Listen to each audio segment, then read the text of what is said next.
Welcome to Nothing But the Truth. Today, we're diving into a comprehensive breakdown and recap of this historic election. It was a monumental day that will surely shape the future of our nation, and we're here to dissect every angle, from key races and major upsets to the shifts in voter turnout and how all of this impacts the Jewish community here in the United States and in Israel. We will unravel the results, analyze the impacts, and explore what it means moving forward.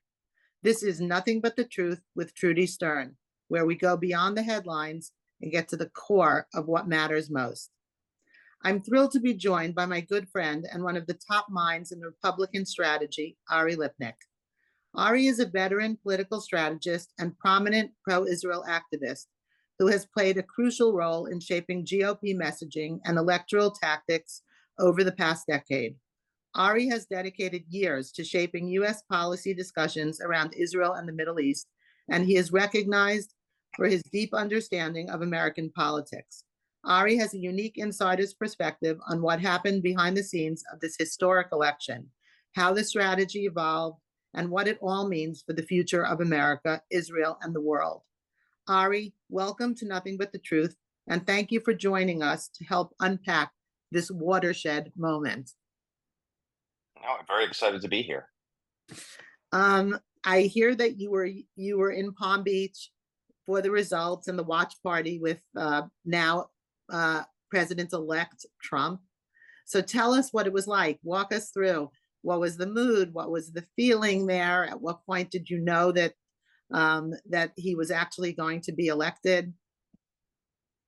No, it was very exciting to be in Palm Beach with the the campaign and the Republican National Committee and all of the volunteers and surrogates and everyone just getting together for hours as we settled in because we didn't know that they would call the election yesterday or early this morning rather. And so I think everyone was very nervous. Just going through the day, we knew that our numbers internally looked good, but they thought their numbers looked good internally also. And so whose numbers would prove to be accurate? And increasingly throughout the night, it appeared that it was ours. As he started getting some of the survey data back around 7 p.m. Eastern, as some of the polls started closing, looking at some of the states, Virginia was a closer result. New Jersey was a closer result. You just started seeing a lot of these states, not breaking the way they should for the Harris campaign. And then around midnight, I think everyone was in pretty good shape. And on the television, you saw Cedric Richmond, go to the Harris watch party and say the vice president will not be delivering remarks tonight. Everyone go home. And at that point, there was a huge cheer because everyone understood what that meant. And that meant that we were very likely to have won. It took a couple of more hours for the Associated Press finally to call Pennsylvania, which, together with Georgia and North Carolina, mathematically, almost virtually guaranteed the result for President Trump. They got you to 270, assuming everything else broke the way it was breaking that evening. And so, sometime in the 2 o'clock hour, the party really got going, and there were people crying and hugging one another, and everyone just, all the relief that could come out from people who were just on just walking nerves basically for the day. So it was such a meaningful experience to be a part of. It sounds like it was so exciting. We all watched it on television, and you could feel the energy. There was such a difference between what was going on at the Harris watch party, the Harris headquarters, versus what was going on even from the early parts of the evening. There seemed to be a very big difference between the energy level at Palm Beach versus at the Harris watch party. So it sounds like it was terrific and something that you'll remember forever, for sure. No, it was so amazing to see the president come out and be as gracious as he was in victory, And you credit you credit the vice president for being gracious in defeat this afternoon. You credit President Biden for putting out a statement immediately. I think that this is exactly how elections in America are supposed to happen, and so it's just been an honor to be a part of all of it. I agree with that, but I was very surprised that Vice President Harris did not actually um, congratulate, President-elect Trump, nor did she say that she wanted to work together with him. It Mhm. seemed more like a political rally speech that she was giving rather than uh, a speech talking to the next president and offering to work together for the good of the country. So look, I don't know what their the content of their private conversation was. I understand that they had a phone call earlier in the day. Um, we've had a pretty tough go of it these past couple of months. I think that we gotta like crawl before we walk. So the fact that there was a concession within within 24 hours, maybe I've set a very low bar, but I'm very happy to. I'll take what I can get at this point. So we've actually, our listeners here at Nothing But the Truth have had a parade of candidates over the past 8 weeks. Uh, all members of Congress who are and Senate who are running for their roles, and I would say all of them, without question, said that this was the most important election of their lifetime, and that even though that's a cliche that's said every single time that there is an election, everybody felt that that was much more so this time. Would you agree with that? And could you explain why? Uh, Look, this felt like this was one of those tipping point moments for America as a world leader. There were two very different visions between the Democrat and Republican parties, and the understanding amongst look as a partisan Republican, I can tell you that there's very real concern that you can't always just kind of walk it back to where to where you would want to get to if the election didn't go the right way. So between the domestic concerns and obviously being a pro-Israel activist myself, the very real concerns for Israel's security, seeing some of the people who were in the camp of the vice president. It was just one of those moments where it just felt more every the consequences felt very real this year in a way that maybe they haven't in recent years, in past years. So, do you think that that contributed to, first of all, the very significant win, both in the Electoral College and in the popularity vote that Donald Trump received, and from a lot of different demographics? So, could you speak to that? Yeah, look, so looking at the big picture, as of right now, President Trump is winning the popular vote by about 5 million.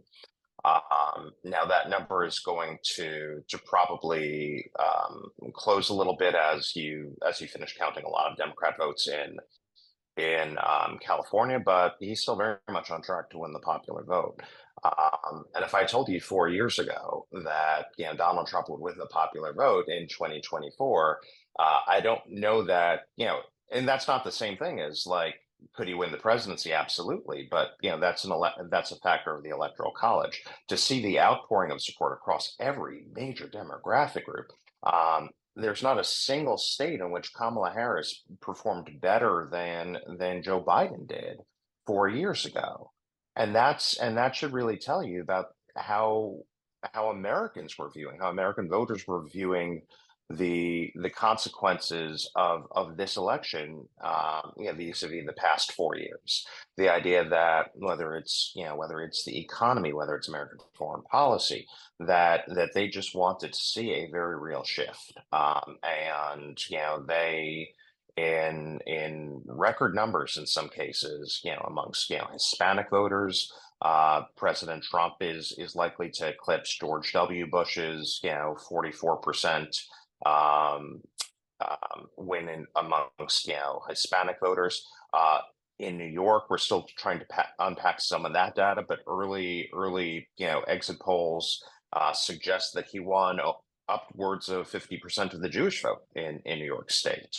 I think the number I saw this afternoon was 45% in one of the voter surveys that they released. Looking at Mike Lawler's district in Rockland, that's a district that President Trump won by double digits. That was a reliable Biden district 4 years ago. So, across so many demographics, you saw people come out and really vote for a change this year. And I think that's why we were able to see the election called so relatively early, and certainly earlier than I think a lot of people feared that this could go on, for days, and we'd have hanging chads and things like that, and none of that happily came to pass. So, what do you think was the most surprising of all of the results of last night? Um, for me, the most surprising was sweeping the Rust Belt states on the presidential level, but overall, like the Senate results, really the down ballot support for Republican candidates in some of the swing states. So whether that was Bernie Moreno in Ohio, whether that it looks like Dave McCormick in Pennsylvania is well positioned to win that seat. They haven't called it yet, but he has a substantial lead. Sam Brown having a lead, 24 hours out in Nevada is, I think, very surprising. So the idea that Senate Republicans will have a 52, 53, 54, maybe 55 seat, Senate majority, that is really, I think, shocking to a lot of people. But that's a function of President Trump's really, like, the depth and breadth of the support that he won in so many of those states really helped carry some of these down ballot Republicans over the finish line. What about the House? I mean, they haven't really called it yet, but what is your Mhm. your information on that?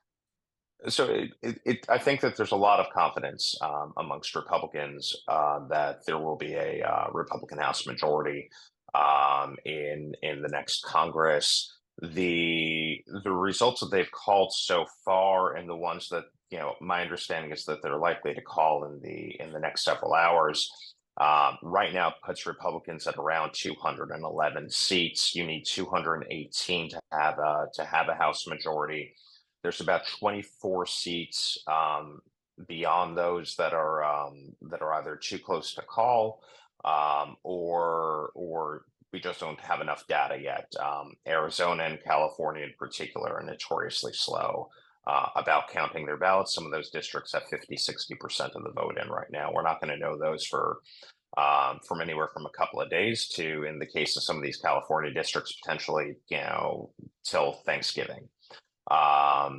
The Of those 24, though, there are enough that are leaning towards the Republican candidate right now, that if you just had to go and just sort of flip a switch and say, like, okay, like, of the leaners, everyone who's in the lead right now, that's a Republican majority there. Democrats would have to win more than 2/3 of those seats in order to make Hakeem Jeffries the speaker. So I don't know that.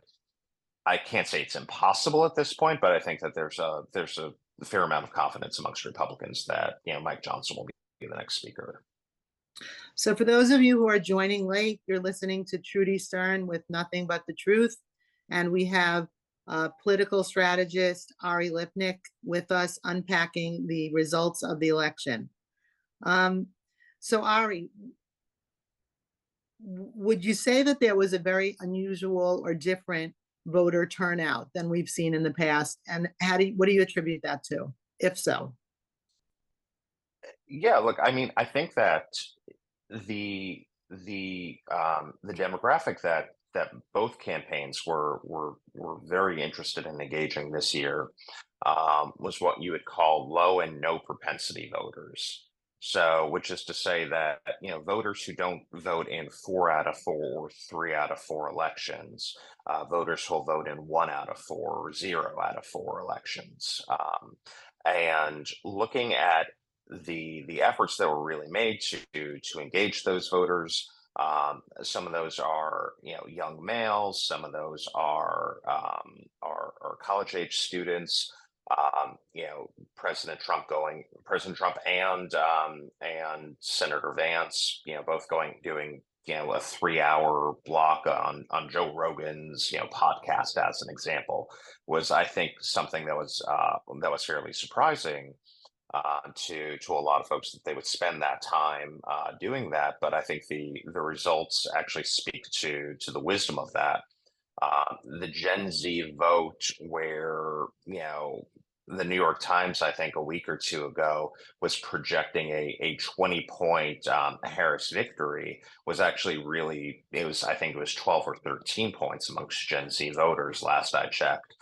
So significant inroads made amongst what was expected to be one of the most reliable Democratic voting blocs, were made by the Trump Vance ticket. So I think that was a nice surprise, as far as looking at who was turning out and the results of those groups of voters as they turned out. So I know that you were very involved in an effort called I Vote Israel. Can you explain what that is and how effective that was in this election cycle? So we were very happy to encourage American citizens who live abroad in Israel. I myself live in London. To engage in the democratic process and cast their ballot for president. So amongst American Olim in Israel, we saw tens of thousands, and we don't have the final count yet, but we saw tens of thousands of ballots cast, and many thousands of them into Pennsylvania and into Michigan and Georgia, and into those states where we knew the contest would really be decided, and even into New York and New Jersey for some of these congressional races, whether it was whether in Nassau County in the five towns, whether Rockland with Congressman Lawler's reelect. We saw these Americans decide to really, it's not an easy thing. It's not as easy to vote abroad as it is to go and take advantage of any of the 7 days of early voting at the Lawrence Country Club, or to wake up on election day and go cast your ballot. You actually do have to have a fair amount of planning in order to cast your ballot living abroad, and we saw these American citizens really step up, and particularly the Olim in Israel, decide that, hey, this is something that is so existential to us, and this is such a meaningful election to us, that really in what I suspect will be record numbers, they cast their ballots. Really, really remarkable, and it's an amazing effort that you did to include these Israeli Olim to be able to be part of the process and actually probably affect the outcome. I know you've successfully run many campaigns in your history. So I noticed that there were a lot of ads on television this time. Very, very, very interesting that you would see one ad, and I'm in District 4, so it would be for Anthony D'Esposito, Laura Gillen, or a super PAC would have some sort of very negative commercial, telling lies about him, because I know a lot of the details about his policies, and I knew that they were false. And then as soon as that's over, it wouldn't even be done, that commercial. One would come on, a negative one about Laura Gillen.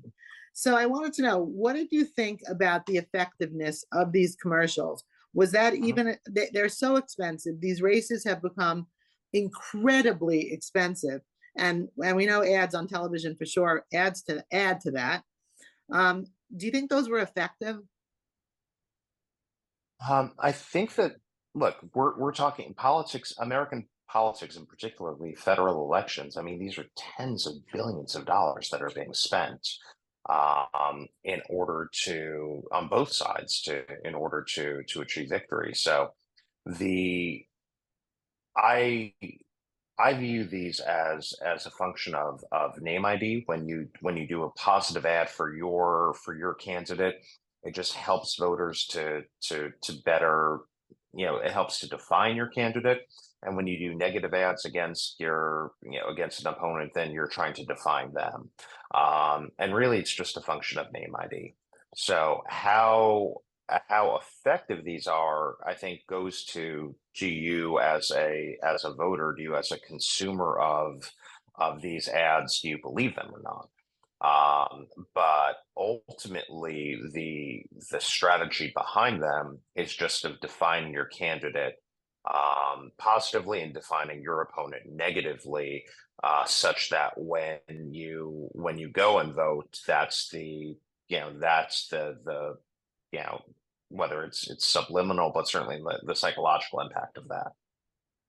So did you feel that there, with regard even to the presidential campaign, what did you feel was most impactful or important messaging that really got to the American people?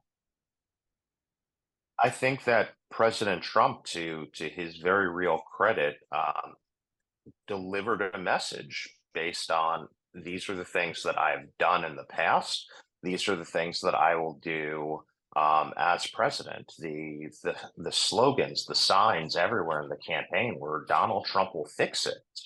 Um, and you contrast that with the Harris campaign that you know didn't really want to engage on the Biden Harris economic record. They didn't want to engage in any concrete forward thinking plans other than to say, then we will move forward. Um, in my in my reading, it sounded more like platitudes from the Harris Waltz campaign, and Donald Trump really wanting to engage with average voters about the issues that they care about and what he heard from them on the campaign trail, what you saw in polling and other surveys. And I think that the results speak to the fact that when Americans go and they vote the issues, when they vote for the economy, when they vote for when Jewish voters vote for for a strong U.S. Israel alliance, those voters overwhelmingly supported Donald Trump this election. What do you feel are the immediate political implications of this election's outcome? Oh wow, it's maybe a little soon to know the full extent of this. The Democratic Party today is really engaged in some hand wringing. Um, they will be they will be trying to unpack whether this was an issue that the party fundamentally has to change, whether this is maybe it was a bad candidate, maybe it was a bad economy. They have to go and they're going to have to go and really engage in a very real analysis of what went wrong on their side. In my mind, though, the biggest impact of this election is really what you're seeing as a realignment of the American of traditional American voting blocks, where Donald Trump overperformed amongst Latinos. He doubled his voter share of African Americans. He didn't get blown out of the water with women as was suggested. Suburban districts, all the the the the negative predictions by pollsters of what it would mean for a Harris victory just didn't come to pass, and I think it's because you saw this realignment of those voting blocks behind President Trump. Now, whether Republicans 4 years from now will be able to keep that coalition together and maybe even build on what will ultimately be maybe known as the Trump coalition, like you had a Reagan coalition in 1980. That remains to be seen, but certainly for this election, just seeing the breadth of the Republican electorate this year was it was really something to behold. I think the fact that that the Senate for sure is going to be a Republican, and possibly and probably the House as well. Hopefully, our country will be able to get back to a place of being there for the American people, for the better values, for those issues around the kitchen table, like being able to afford things at the grocery store, bringing down energy costs, and not fighting one party to the other, and really just getting back to the business of running a country and restoring our great country. What do you think what are the implications for Israel, and how will this how will this affect Israel? Well, Donald Trump has a record of being, amongst the most, pro-Israel, presidencies of all time, moving the American embassy to Jerusalem, recognizing Israeli sovereignty over the Golan Heights, supporting Israel in ways where Qasem Soleimani was assassinated. These were all things that he had demonstrated as a friend to the Jewish state. So looking ahead, certainly there are 9 Americans being held hostage today in Gaza. The belief is 4 of them are still alive. I think most impactful would be how he chooses to deal with the American hostages, and certainly all of the hostages being held in Gaza today.